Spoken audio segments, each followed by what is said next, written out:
আমরা চাই সুষ্ঠু ও নিরপেক্ষভাবে নির্বাচনটা হোক এবং নির্বাচন কমিশন এবং প্রশাসন কোনো দলের প্রতি যেন পক্ষপাতমূলক আচরণ না করে। আমরা তাদেরকে অবজারভেশনে রাখছি। ফলাফল না হওয়া পর্যন্ত আমরা তাদের নিয়ে কোনো মন্তব্য করতেছি না। আশা করি তাদের নিয়ে ভালো মন্তব্য করার মতো পরিস্থিতি তারা তৈরি করবে।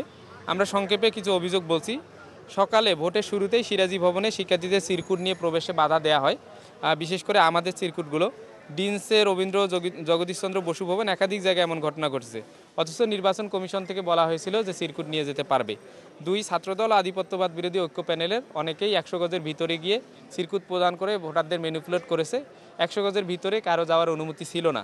তিন ছাত্রদল নিয়মের তোয়াক্কা না করে খালেদা জিয়া হল, হবিবুর রহমান হলের ভোট কেন্দ্রের পাশে কয়েকটা বুথ স্থাপন করেছে, অথচ বুথ স্থাপন করার অনুমতি ছিল না। চার ক্যাম্পাসে ছাত্রদল, যুবদল ও বিএনপির বহিরাগতরা অনেকেই প্রবেশ করছে।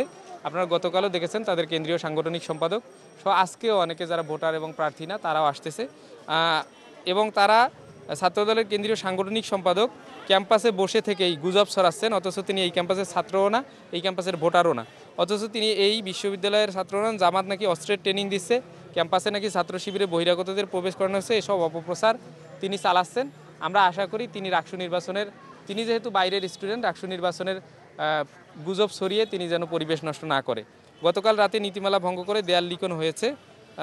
বহিরাগতদের প্রশাসন নিশ্চুপ রয়েছে এই ব্যাপারে আমরা অভিযোগ করার পরও। 6 শিক্ষার্থীরা ভোট কেন্দ্রে এসে নির্বিঘ্নে ভোট দিচ্ছেন। নির্বাচন সুষ্ঠু করতে যে অনিয়ম বা নীতিমালা ভঙ্গ করেছে তাদের বিষয়ে উদ্যোগ নেওয়া প্রশাসনকে আমরা আহ্বান জানাই এবং শিক্ষার্থীদের আহ্বান জানাই 35 বছর পর, সুদীর্ঘ অপেক্ষার পর এবং চারবার নির্বাচন পেছানোর পর যে নির্বাচন অনুষ্ঠিত হচ্ছে, এটা অবশ্যই আমাদের জন্য উচ্ছ্বাসের ব্যাপার। আপনারা সবাই আসুন, ভোট প্রদান করুন, আপনাদের যোগ্য প্রতিনিধি নির্বাচন করুন।